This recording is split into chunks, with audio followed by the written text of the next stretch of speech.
Good morning ಎಲ್ರಿಗೂ. ಇವತ್ತು ನಾವು ಮಾಡ್ತಾ ಇರೋದು ಮೇಥಿ ಪರೋಟ. ಅದಕ್ಕೆ ನಾನು 1 ಬೌಲ್ ಆಗುವಷ್ಟು ಮೆಂತ್ಯ ಸೊಪ್ಪನ್ನ ಚೆನ್ನಾಗಿ 3 ರಿಂದ 4 ಸರಿ ತೊಳೆದ್ಬಿಟ್ಟು ಆಮೇಲೆ ಅದನ್ನ ಚಿಕ್ಕದಾಗಿ ನನಗೆ ಬೇಕಾಗಿರೋ ಸೈಜಲ್ಲಿ ಕಟ್ ಮಾಡಿದ್ದೀನಿ. ನಿಮ್ಗೆ ಇನ್ನೂ ಚಿಕ್ಕದಾಗಿ ಬೇಕಾದ್ರೆ ಚಿಕ್ಕದಾಗಿ ಕಟ್ ಮಾಡ್ಕೊಳ್ಬಹುದು. ನಂತರ ನಾವು ಹಿಟ್ಟನ್ನು ಕಲಿಸ್ಕೋಬೇಕಲ್ವಾ, ಹಾಗಾಗಿ ನಾನು ಮೆಂತ್ಯನ ಎಷ್ಟು ತಗೊಂಡಿದ್ದೀನೋ ಮೆಂತ್ಯ ಸೊಪ್ಪನ್ನ ಅಷ್ಟೇ ಪ್ರಮಾಣದಲ್ಲಿ ಹಿಟ್ಟನ್ನು ಕೂಡ ತಗೊಂಡಿದ್ದೀನಿ, ಗೋಧಿ ಹಿಟ್ಟನ್ನ. ನೀವು ಜಾಸ್ತಿನೂ ತಗೊಳ್ಬಹುದು, ಕಡಿಮೆನೇ ತಗೊಳ್ಬಹುದು ನಿಮ್ಮ ಅಂದಾಜಲ್ಲಿ. ನಂತರ ಗೋಧಿ ಹಿಟ್ಟಿಗೆ ಸ್ವಲ್ಪ ಕಡಲೆ ಹಿಟ್ಟನ್ನು ನಾನು ಹಾಕೊಂಡಿದ್ದೀನಿ. ನಿಮ್ಗೆ ಬೇಡ ಅಂದ್ರೆ ನೀವು ಹಾಕೊಳ್ದೇನೂ ಇರಬಹುದು. ನಂತರ ಇದಕ್ಕೆ ರುಚಿಗೆ ತಕ್ಕಷ್ಟು ಉಪ್ಪು ಹಾಕೊಳ್ಬೇಕು.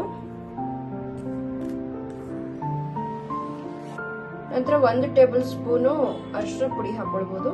ನಿಮ್ಗೆ ಎಷ್ಟು ಬೇಕೋ ಅಷ್ಟು ಹಾಕೊಳ್ಳಿ. ಸ್ವಲ್ಪ ಹಾಗೆ ಹಿಂಗ್ ಹಾಕೊಳ್ಬೇಕು. ಜೊತೆಗೆ ನಾನು ಇಲ್ಲೊಂದು ಪೇಸ್ಟ್ ಮಾಡಿ ಇಟ್ಕೊಂಡಿದ್ದೀನಿ. ಇದೇನಂತಂದ್ರೆ ಮೆಣಸಿನ್ಕಾಯಿ 2 ರಿಂದ 3 ಹಸಿಮೆಣಸಿನ್ಕಾಯಿ, ಮತ್ತೆ ಒಂದು 3 ರಿಂದ 4 ಬೆಳ್ಳುಳ್ಳಿ, ಮತ್ತೆ ಒಂದು ಚಿಕ್ಕ ತುಂಡು ಒಂದು ಶುಂಠಿ ಹಾಕಿದ್ದೀನಿ. ನಿಮ್ಗೆ ಬೇಕನ್ಸಿದ್ರೆ ಬೆಳ್ಳುಳ್ಳಿ ಹಾಕ್ಬೋದು, ಇಲ್ಲ ಹಾಕ್ದೇನೆ ಇರ್ಬೋದು, ನಿಮ್ ಇಷ್ಟ. ಒಟ್ಟಿಗೆ ನಾನಿವಾಗ ಬೇಕಾಗಿರುವಷ್ಟು ಮೆಣಸಿನ್ಕಾಯಿ ಏನ್ ಪೇಸ್ಟ್ ಮಾಡ್ಕೊಂಡಿದ್ದೀನಿ ಅದನ್ನೆಲ್ಲಾನು ಸಂಪೂರ್ಣವಾಗಿ ಹಾಕ್ತೀನಿ. ನಂತರ ಹಿಟ್ಟಿಗೆ ನಾನು 2 ರಿಂದ 3 ಸ್ಪೂನ್ ಕರ್ಡ್ ಹಾಕ್ತಾ ಇದ್ದೀನಿ.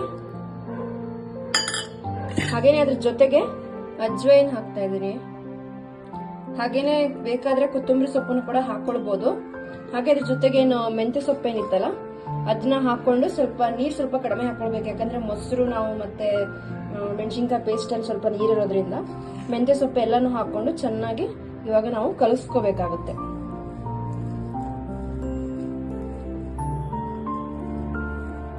ಸ್ವಲ್ಪ ಡಿಫ್ರೆಂಟ್ ಆಗಿರ್ಲಿ ಅಂತ ಹೇಳಿ ಇದಕ್ಕೆ ಒಂದು ಸಣ್ಣ ಈರುಳ್ಳಿ ಕೂಡ ಹಾಕೊಂಡಿದ್ದೀನಿ. ಇದು ನನಗೆ ಇಷ್ಟ ಅಂತ ಹೇಳಿ. ಇದು ಮೇಥಿ ಪರೋಟದಲ್ಲಿ ಆಲ್ಮೋಸ್ಟ್ ಯಾರು ಹಾಕೋದಿಲ್ಲ. ಅದ್ರ ಜೊತೆಗೆ ನಾವು 2 ಸ್ಪೂನ್ ಎಣ್ಣೆ ಕೂಡ ಹಾಕೊಳ್ಬೇಕು, ಸ್ಮೂತ್ ಆಗಿ ಬರಬೇಕು ಅಂದ್ರೆ. ಹಿಟ್ಟು ರೆಡಿ ಆಗಿದೆ. ಇದನ್ನ 10 ನಿಮಿಷ ಮುಚ್ಚಿಡೋಣ. ಹಿಟ್ಟು ನೆನೆಲಿ ಸ್ವಲ್ಪ ಹೊತ್ತು, ಮೆತ್ತಗಾಗಿ ಚೆನ್ನಾಗಿ ಬರುತ್ತೆ. ಅದಕ್ಕೋಸ್ಕರ 10 ನಿಮಿಷ ಹಿಟ್ಟು ನೆನೆ ಇಟ್ಟಾದ್ಮೇಲೆ ಇದು ನೋಡಿ ಎಷ್ಟು ಮೆತ್ತಗೆ ಆಗಿದೆ ಹಿಟ್ಟು ಅಂತ. ಇದನ್ನ ಉಂಡೆ ಮಾಡ್ಕೊಂಡು ಚಪಾತಿಯಾಗಿ ಲಟ್ಸ್ಕೋಬೇಕಾಗುತ್ತೆ. ಈ ತರ ಹಿಟ್ಟಾಗಿ ಚೆನ್ನಾಗಿ ಚಪಾತಿ ತರನೇ ಲಟ್ಸ್ಕೋಬೇಕಾಗುತ್ತೆ. ಆಮೇಲೆ ಇವಾಗ ನೀವು ಎಣ್ಣೆನೂ ಹಾಕೋಬಹುದು, ಇಲ್ಲ ತುಪ್ಪನೂ ಹಾಕೋಬಹುದು. ನಾನು ಎಣ್ಣೆ ಹಾಕ್ತಾ ಇದ್ದೀನಿ. ಈ ತರ ಚೆನ್ನಾಗಿ ಬೇಯಿಸ್ಕೋಬೇಕಾಗತ್ತೆ.